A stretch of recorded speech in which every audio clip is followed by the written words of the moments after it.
Hey, good morning, good afternoon, good evening. Hi, this is Jan from New York City, and my channel name is Jan from New York City Saves Money. I'd like to also think at times that I save time, effort, energy, and even once in a great while sanity. Today we're going to talk about, well, perhaps the sanity part, if you will. Take a look at this picture. This picture actually was only fairly recent. I took it at 6 o'clock in the morning a couple of years back, and it was on my 60th birthday. 60. Okay. But we're not going to talk about me as a 60-year-old woman. Well, now I'm 62 and a half. Thank you, Jesus. But to be honest with you, we're going to pull the clock way, way, way back to the 1980s. But first, hey, if you are brand new here, welcome, welcome, welcome. If you're a veteran here, a humble thank you, thank you, thank you. And if you're just dropping by to say hi, hey, I hope you come back and stick around. Today we're going to talk about myself a little bit, because that's something I really hardly ever do. Ever notice that? I talk about everything else, and I don't remember to talk about myself once in a while. So this time I am going to talk about myself. I'm going to talk about what it was like to be a single mom in the 1980s. Anybody out there listening had a single mom or have a single mom that was a single mom to you as a child? You were the child and your mom was the single mom back in the 1980s.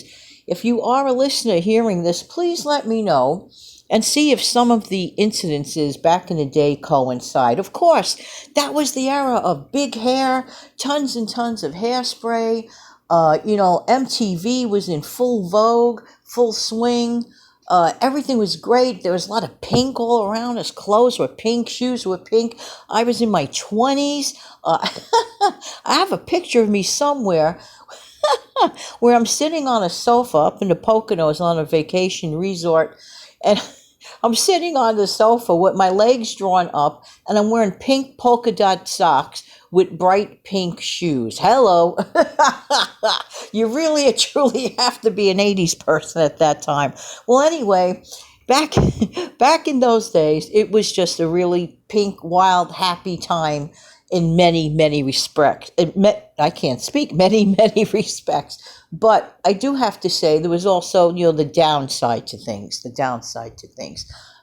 sometimes, you get married and you think everything's going to be happily ever after, like the storybooks. Well, for some people, many people, it really, really is. But not for every couple. So unfortunately, the marriage didn't work out, my first one, and I had to become a single mom. So it's just, one of those things. When you are a single person, that's one issue. But when you are a single mother, that is a horse of a different color. That is a totally different animal, a totally different situation. And it's interesting, and I'm sorry to say, but people who are married are just for some reason were more respected back in the 80s than the people that were single moms. They're like, look at you like, not knowing the whole story, just right away presuming certain things, which of course is just fallacy in most cases. But I'm just, I'm not going to expound on that one, but that's just my opinion and my humble and honest opine. But what was it like to be a single mother? And not only that, a single mother that was a school teacher. So just imagine that. So, of course, I have my own beautiful daughter. And at times, some of the class sizes, I taught in a Catholic school. And I taught there for about, 7 or 8 years? Something like that. And the smallest, are you sitting or standing? The smallest class size was 38 children. Just imagine 38 children in one small, self-contained. I was a homeroom teacher for all the subjects. Okay. But it was a challenge that God had given to me. I did not expect it. I did not plan on becoming a school teacher, and that's its own video. And one day I'll go over that video with you. Some people may remember the story, some of my veteran listeners, but for the newcomers, I think I will make a future video regarding that. So mind you, I was a single mom and a school teacher. So you're kind of almost like a little bit of a mom, but not quite, but kind of almost, a figure of speech. But it was challenging. So, what do I mean by challenging? Definitely financially challenging. This is the reason I learned a lot of tips and tricks for today. Because to tell you the truth, some of the things that I had to do back then, you could still apply the same rules. You see, it's all about method. Many, many times things in life are all about method. And out of good comes bad, because that's how you learn. And it is true. Experience is the best teacher. Okay, sometimes you may not want to take the experience, but experience is the best teacher. I'll tell you that much. I remember weeks going grocery shopping, literally, back in the 1980s, and having to stretch a $20 bill for the entire week's groceries. Okay, and it may be a little bit of a challenge for some people, to do that, but it's an extremely bigger challenge as a New Yorker because I don't care what anybody says, some of the prices here are just always and has always been a little bit on the higher side because of people's overheads. And what do? They, pick it out on the consumer, but they have no choice. That's the way it works. But anyway, so enough of that. So I literally learned how to stretch a $20 bill to give us 3 meals a day, nutritious meals, by the way. There was no time, zero time for crazy entertainment. It just didn't happen that way. Thank the good Lord, I have my family and they're always willing to help me, but I'm a proud person, okay? And I know what they say, about pride, but I never asked for help. I never asked for help. I always did things on my own. I mean, I knew my family was there for me if I wanted anything, but I'm the type of person that, I guess there's that little stubbornness in me that says, listen, you just make do with the best you can with what you have. And see, that principle applies today. That principle of making the best of what you have at the moment until you make decisions to make it better. These are rules that apply today, tomorrow, and long after I'm on this planet. That I can assure you. Make the most of what you have. I mean, of course, there are also good times too. I mean, my daughter and I did a lot of fun things. We did visiting and all that stuff and whatever. When I was in the Poconos, that was actually a gifted vacation to me through a friend. So I was very, very blessed with that. And believe you me, when you're a teacher, let me tell you, every little vacation weekend you can ever get is appreciated. The other thing that I didn't want to just live on one income, and I didn't want to just stay forever shopping on $20 a week grocery, not asking anybody for help. So what I did instead, I decided to become part-time self-employed. So during the summer vacation, okay, I would always either do tutoring or childcare or house cleaning. I didn't care. You think I don't know what it's like to go and scrub someone else's bathroom? I certainly do. That's why I always say, no job is too small. We have to get rid of that mentality about, positions of people.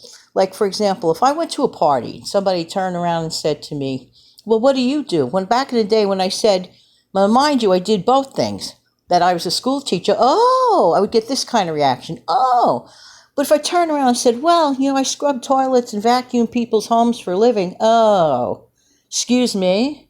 As far as I'm concerned, all jobs are important. The main thing about the thing that you do is that you do it well. Okay, this is my mentality. Do whatever you can, do it well. And if you don't like what you're doing, look around for something better or start something new. So I always had the entrepreneurial spirit in me because that came transcended down from my grandparents. And I mentioned in the past that they had their mom and pop business back in the Depression when people were really struggling. They were there to help others. And I really respect them for it. So like looking back and everything, let me tell you something. When I did that video last week about does $100 a month, if you're on a low income especially, change one's life? Back then, yes. And then you scale it up bigger as your income gets bigger. So for anybody that thinks that $100 a month extra income, if they are either one income or low income, makes zero difference, that is not true. That is not true. I remember one time that I didn't want to deprive my daughter of certain things, like taking her out to eat once in a while. I remember one time, this is a true story that I will never forget. There was a local restaurant, pizza place, that made like the most amazing pizza. This was out in Middle Village, Queens. I don't know if you're ever familiar with Middle Village, Queens, but it is a gorgeous area. So anyway, I managed though to get a very reasonably apartment rental there, which was great. All right, so that helped a bit. So anyway, so we're at this pizza place, and everything smelled so good. But because I helped another person and lent them money, which was a no-no, and I told that story, and I could always tell it again, I was short, but I had enough for my daughter to have, her pizza and her stuff. So my daughter said to me, "Mommy, how come you're not eating dinner?" I said, "Oh, I'm not hungry." I would never, it was age inappropriate to cry the blues about your financials at that point. So I said, "Oh, I really wanted that piece of pizza, let me tell you." So I'm just saying that, I face challenging times. I take my hat off to all single moms and single dads, anyone who's, raising a child on their own. Extra, extra kudos, because it is a most challenging job. Sometimes a job you just did not ask for. Okay, that kind of thing. So, you know what I'm saying? It's not like when you go to work and you don't like the job and you just run out. No, you have to just stay the course and do your best. How many of you out there face crazy things like that in your life? But you know what? Looking back, every experience is a lesson learned. This is how I know a whole bunch of little grocery tips and tricks, because I had to, there was no choice. I had to either increase my income, which I did by doing those supplemental jobs, or cut back, which I also did. So if you could combine the three while you are in the midst of all the mess, now listen again, if you could combine the three methods: one, maintain your job, your position wherever you work as best as possible. Keep your salaried position as best as possible. Okay, that's number one. Then, number two, make sure that you increase your income, which I did. And I was so good at it that I started very small, that 10 years later, when, there was that horrible layoff, maybe 15 years later, unexpected, that I was able to just like live without concern. So you could start from zero. Everyone does start from zero. You are correct, Roberto Blake. Everyone starts at zero. Okay. And then you build, and then you build, and then you build. So I just want to congratulate every single mom and dad who's making it, getting to the grind, doing your best, trying to make it pleasant as possible, and being happy. And I did find a lot of joys in the simple things, such as enjoying playing frisbee, enjoying taking little day trips with my daughter to the beach, free activities. She learned how to swim at the Y, little things. I mean, you can do it. Back then, they had inexpensive videotape rentals, and we would have movie day instead of spending an arm and a leg at the theater. So we just did it. And the same rules apply. Here we are in 2021. Just thought I'd share that little bit of my life as a school teacher and as a struggling, challenged single mom in New York City. In the meantime, this has been Jan from New York City. Thanking you so much for listening. Why? Because I really do appreciate who? You. Don't forget to come back in the future for some money-saving tips and other saving tips. And by the way, one can at a time, let's keep helping out our local food pantries and food banks. Thank you ever so much. Have a great day.